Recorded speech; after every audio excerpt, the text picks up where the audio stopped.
민주당이 3대 특검 사건을 처리할 이른바 국정농단 전담재판부 설치 법안을 발의했습니다. 재판 지연과 공정성 논란이 계속되는 가운데 법원이 기존 내란 재판부에 판사 1명을 추가 배치하겠다는 자구책을 내놨습니다. 조희대 대법원장이 대선 전 한덕수 전 총리와 이재명 대통령 사건을 논의한 바 없다며 비밀 회동 의혹을 부인했지만 정치권 공방은 가열되고 있습니다.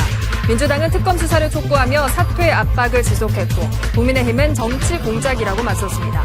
미국 조지아주 단속 사태 당시 구금된 노동자 다수가 첨단 배터리 테스트 중이었다고 호세 무뇨스 현대자동차 사장이 밝혔습니다.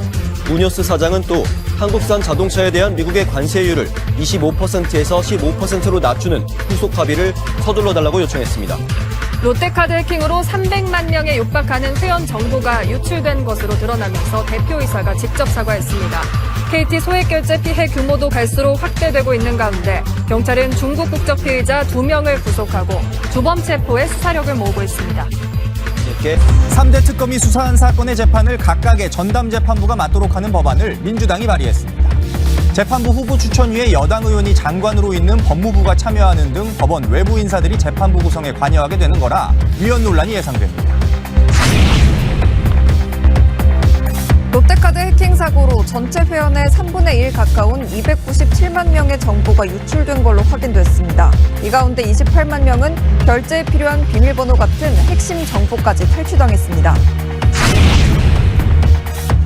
김건희 특검팀이 통일교 청탁 의혹의 정점인 한학자 총재를 조사한 지 하루 만에 구속영장을 청구했습니다. 또 통일교의 국민의힘 당대표 선거 개입 의혹을 수사하기 위해 당원 명부 압수수색에 나섰습니다. 트럼프 미국 대통령이 나토 회원국들의 영공을 침범한 푸틴 러시아 대통령에게 실망했다고 말했습니다. 가자지구 문제도 해법 마련이 쉽지 않다고 털어놨는데 유럽과 중동의 종전 희망이 옅어지는 분위기입니다. 민주당이 3대 특검 사건을 전담할 재판부 설치 법안을 발의했습니다. 인민재판부라는 야당의 반발 속에 법원은 내란 담당 재판부에 판사를 추가 배치했습니다. 해킹으로 정보가 유출된 롯데카드 회원 수가 297만 명에 이릅니다. 8년 전 늘어난 보안상의 취약점을 보완하지 않은 게 원인이었습니다. 특검이 한학자 통일교 총재에 대해 증거 인멸 우려가 크다며 구속영장을 청구했습니다. 영장 심사는 오는 22일 열립니다.